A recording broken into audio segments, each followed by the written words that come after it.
I'm Edgar Cahn, founder of Time Banking and a professor of law at the UDC David A. Clark School of Law in Washington, D.C. I started thinking about and doing the active sort of conceptual development work in 1980 when I had a heart attack. I was dean of the law school and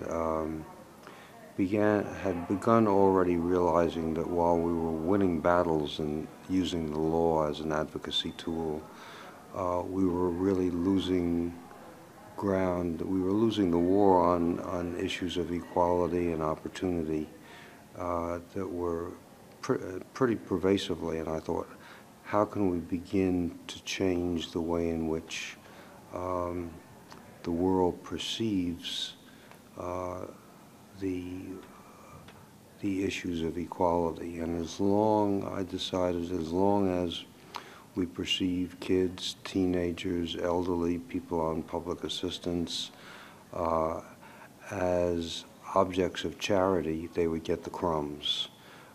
But that if there was some way in which their contribution could come to be valued, then they would be seen as part of the labor force necessary to build community, to raise children, to take care of the elderly, to make democracy work, to fight for social justice.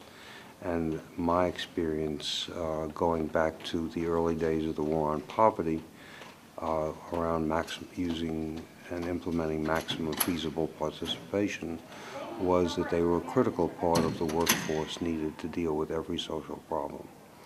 The problem was that the world was divided, frankly, between paid staff and volunteers.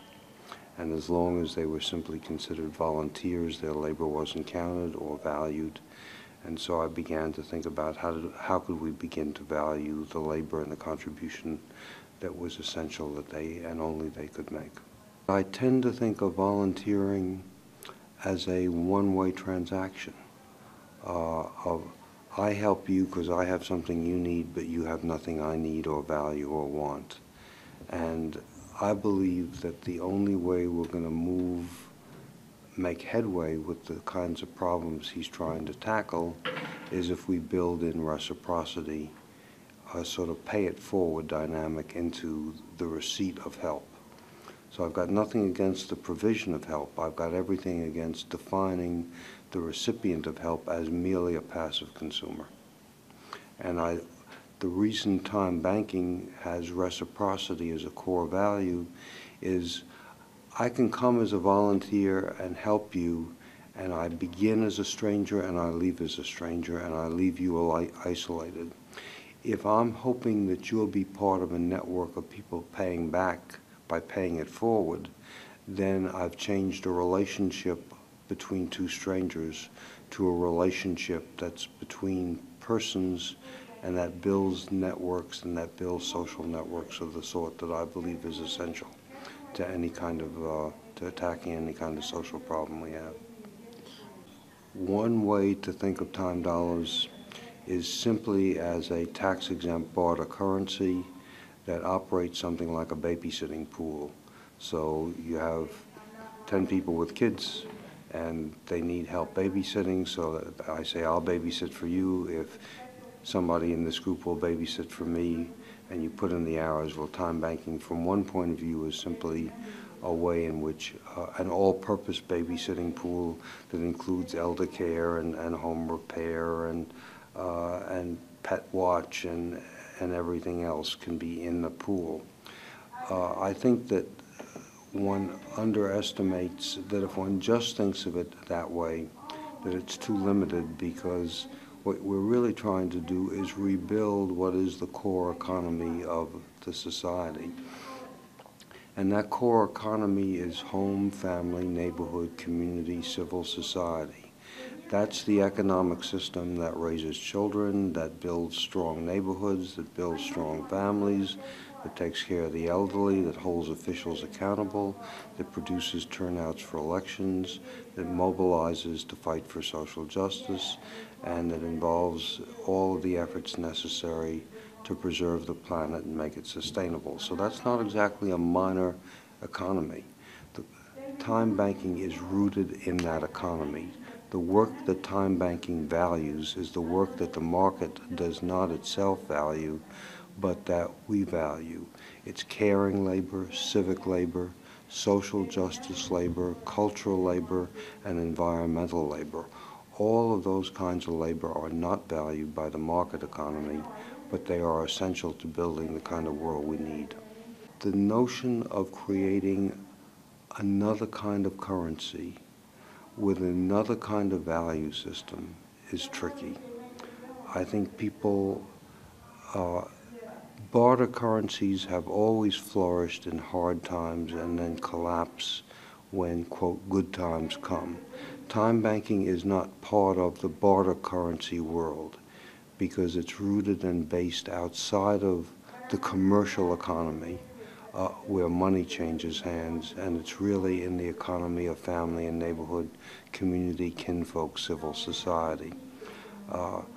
But I think that it's difficult for people to think of it in terms of money. It's difficult for people to think in terms of asking for help or using it to mobilize. And possibly one of the most difficult aspects of it is that helping professionals are trained to say, how can I help you? But they're not trained to say, I need what you can do as badly as you need what I can do. And until we begin to get that understanding that we need each other and that we can't build the kind of world we all want without a degree of mutuality and reciprocity built in, and until we begin looking at people beyond their resumes and their marketable skills and look at the whole person, we're going to lose, and it's going to be difficult. You know, we do not consider how good a teacher Mother Teresa was. I don't know how good an attorney Gandhi was. I don't even know how good a carpenter Jesus was. And I really don't think I care about that, because I really think what we value and respect and revere about those people is what kind of a human beings are, what kind of spirits they had. But that's not on your resume. That's not a marketable skill. Those are more important than marketable skills. But we so live like the fish in water. We so live in the world of money that we don't understand the extent to which that limits our whole appreciation of how we have to proceed. I think human beings are wired with two kinds of impulses. I think we're wired with impulses that deal with danger and aggression, and that those have real function. And I think we're wired with collaborative, sharing, and caring impulses that are more altruistic and that take a longer time frame. And I think that until we start finding a way to reward those bigger impulses, people respond out of fear and danger and aggression. I think as we begin to reward those, people will take a longer point of view as to what is in their long-term self-interest, what is in the long-term self-interest of the species, and begin to say, how do we build that kind of world? But right now, everything is around danger and short-term return.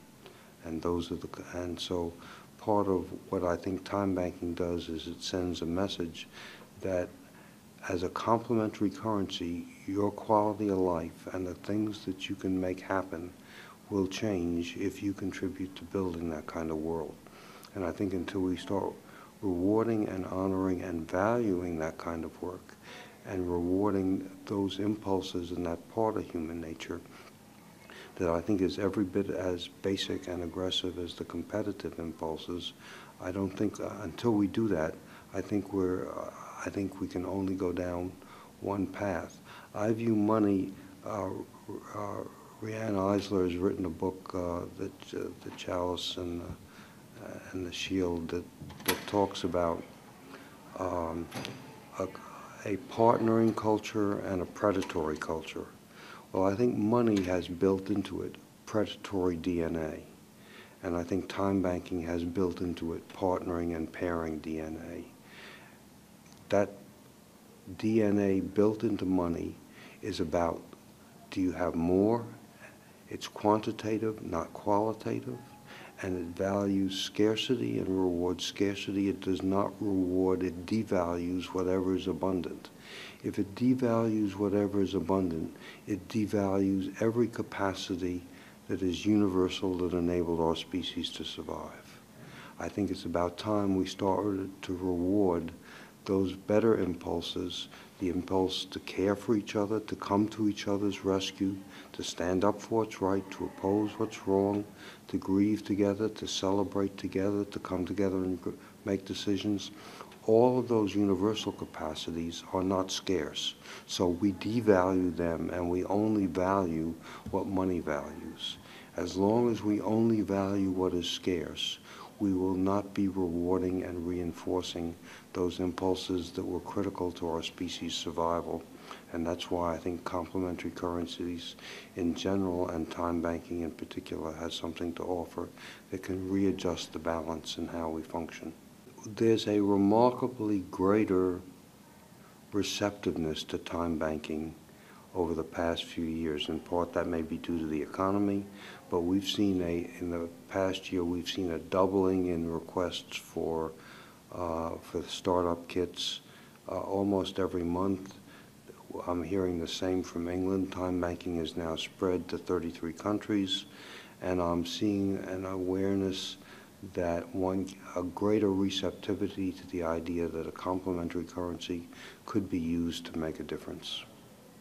I think that all of us have impulses that say we want to make a difference. We want our existence to make a difference. I think time banking makes it possible for every human being not only to feel that, but to have that externally validated.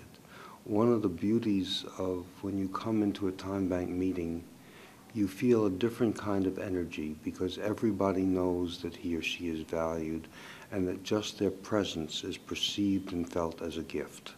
And I think when we begin to create, and it's not what's my resume, what's your resume, but rather just your presence is a gift, and your coming here is a gift.